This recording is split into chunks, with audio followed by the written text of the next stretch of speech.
नमस्कार, बात पथिकी में आपका स्वागत है। मैं हूं अखिलेश शर्मा। 2025 शुरू होने जा रहा है।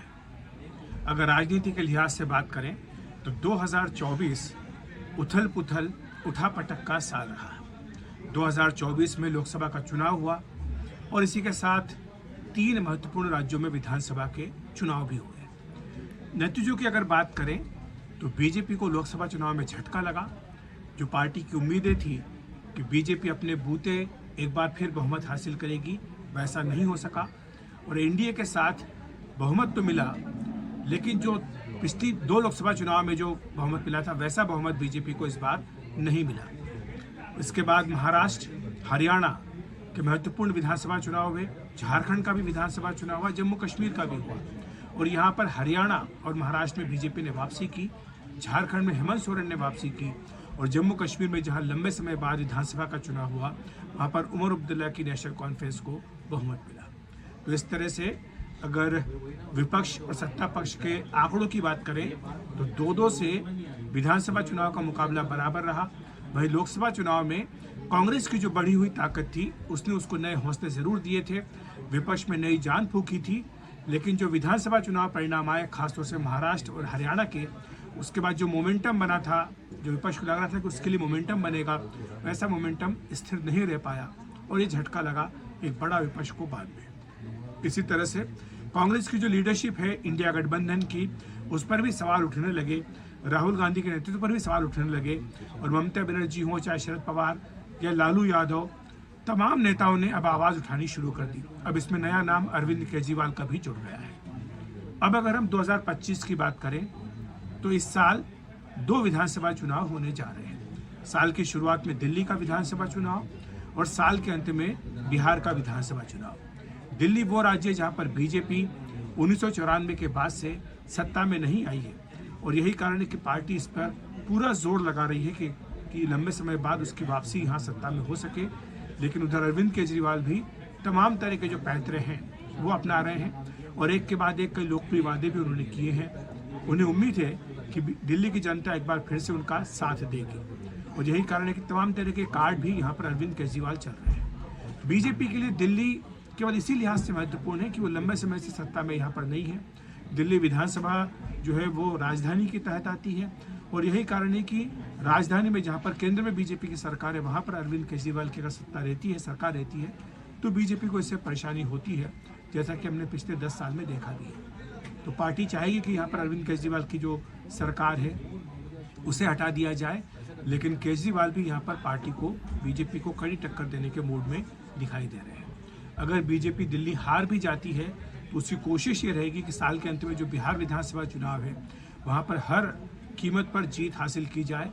खासतौर से इसलिए क्योंकि झारखंड जो कि पड़ोसी राज्य है वहाँ पर बीजेपी ने तमाम ताकत लगाने के बावजूद जेएमएम, कांग्रेस और आरजेडी का जो गठबंधन था उसे वो नहीं हरा पाई थी। बिहार के लिए पार्टी अभी से काम में जुट गई है।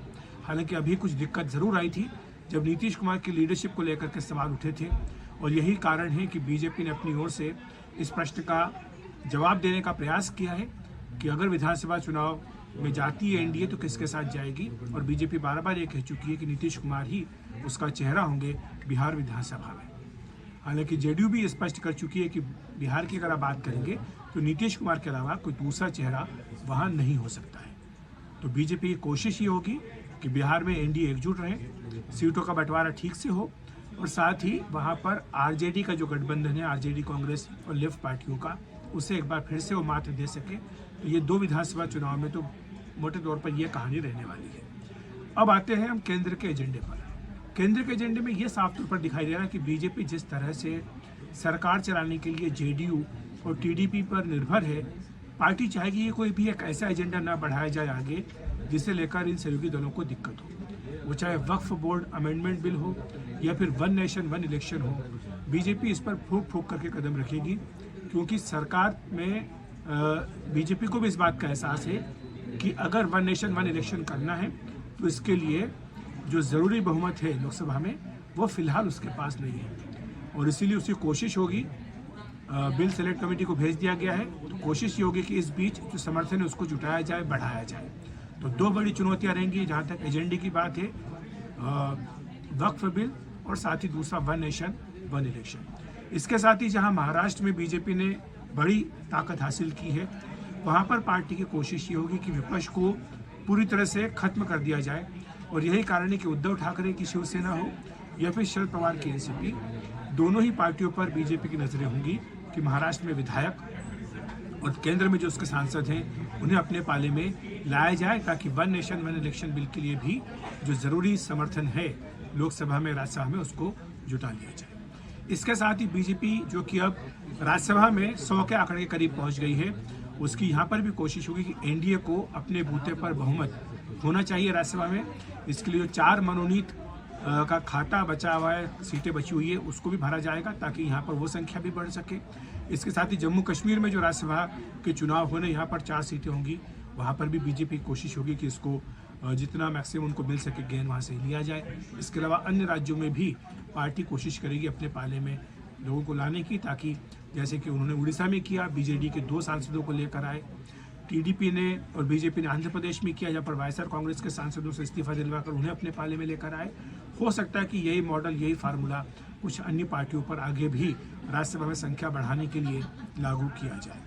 तो राज्यसभा और लोकसभा दोनों में बीजेपी की कोशिश होगी कि जो मौजूदा संख्या है इसको बढ़ाया जाए, ताकि सहयोगी दलों पर भी जो निर्भरता है वो कम हो सके और जो महत्वपूर्ण कानून है उनको बनवाया जा सके। यूनिफॉर्म सिविल कोड की बात भी यहाँ पर बीजेपी बार बार कर रही है।